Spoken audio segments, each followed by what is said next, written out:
നമസ്കാരം. ഇന്ന് നമ്മൾ കേൾക്കാൻ പോകുന്നത് കാലങ്ങളെ അതിജീവിച്ച ഒരു കഥയാണ്. ഒരു രാജാവ്, ഒരു നുള്ളുപ്പ്, പിന്നെ നീതിയെക്കുറിച്ചുള്ള വളരെ വലിയൊരു പാഠം. ശരിക്കും ഒരു ഭരണത്തിന്റെ അടിത്തറ എന്തായിരിക്കണമെന്ന് ഈ കഥ നമ്മളെ പഠിപ്പിക്കും. ഈയൊരു ചരിത്രകഥ നമ്മൾ എടുത്തിരിക്കുന്നത് ഗായത്രി പരിവാർ പ്രസിദ്ധീകരിച്ച സചിത്ര ബാലകഥകൾ എന്ന പുസ്തകത്തിൽ നിന്നാണ്.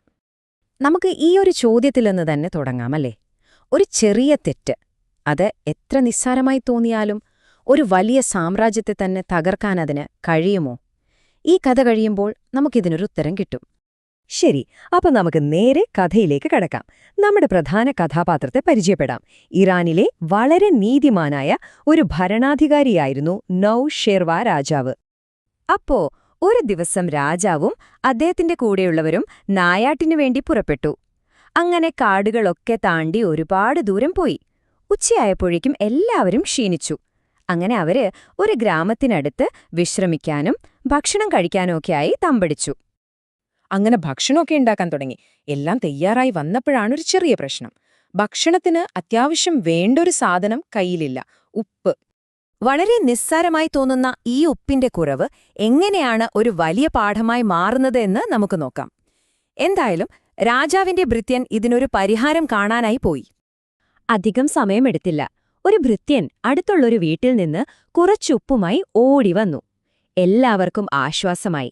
പ്രശ്നം തീർന്നല്ലോന്ന് കരുതി.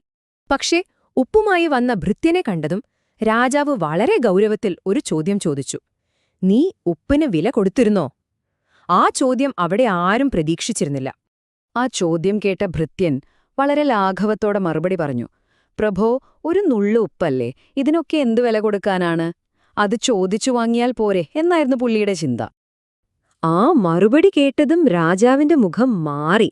അദ്ദേഹം കർശനമായി പറഞ്ഞു: "ഇപ്പൊ തന്നെ തിരിച്ചുപോയി ആ ഉപ്പിന്റെ വില കൊടുത്തിട്ട് വരൂ. മേലിൽ ഇങ്ങനൊരു കാര്യം ആവർത്തിച്ചു പോകരുത്."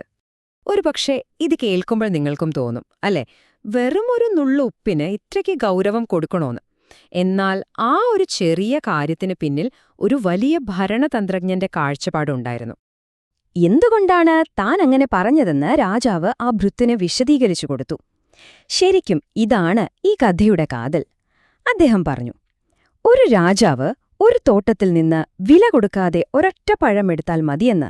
അത് കണ്ടുപഠിക്കുന്ന അദ്ദേഹത്തിന്റെ ഉദ്യോഗസ്ഥർ ആ തോട്ടം മുഴുവൻ നശിപ്പിച്ചു കളയും. ആലോചിച്ചു നോക്കൂ ആ വാക്കുകളുടെ ആഴം. അനീതി പടരുന്നത് ഒരു ഡോമിനോ പോലെയാണ്. അതായത്, ഒന്നാമത് നേതാവ് ഒരു ചെറിയ തെറ്റ് ചെയ്യുന്നു.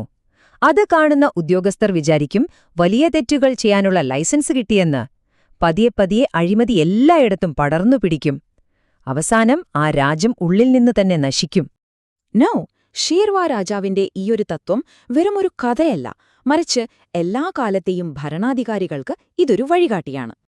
അതെ, ഒരു ചെറിയ അനീതി പോലും അനുവദിക്കില്ല എന്ന ആ ഉറച്ച നിലപാട്, ആ ഒരു നിഷ്കർഷ, അതുതന്നെയായിരുന്നു നൗഷേർവായുടെ ഭരണം ഇത്രയധികം കാലം സുസ്ഥിരമായി നിലനിൽക്കാൻ കാരണം.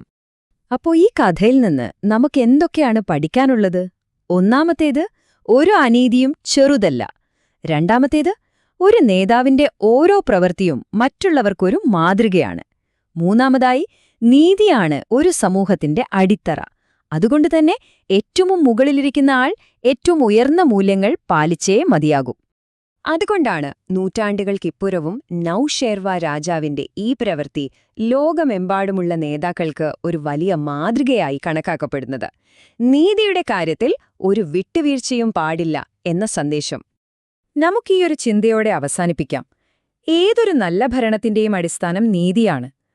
ഒരു നുള്ളുപ്പിന്റെ വിലയിൽ പോലും ആ നീതിബോധം സൂക്ഷിക്കാൻ പറ്റിയില്ലെങ്കിൽ ഒരുപക്ഷേ ഒരു വലിയ സാമ്രാജ്യം തന്നെയായിരിക്കും അതിന് വിലയായി കൊടുക്കേണ്ടി വരിക.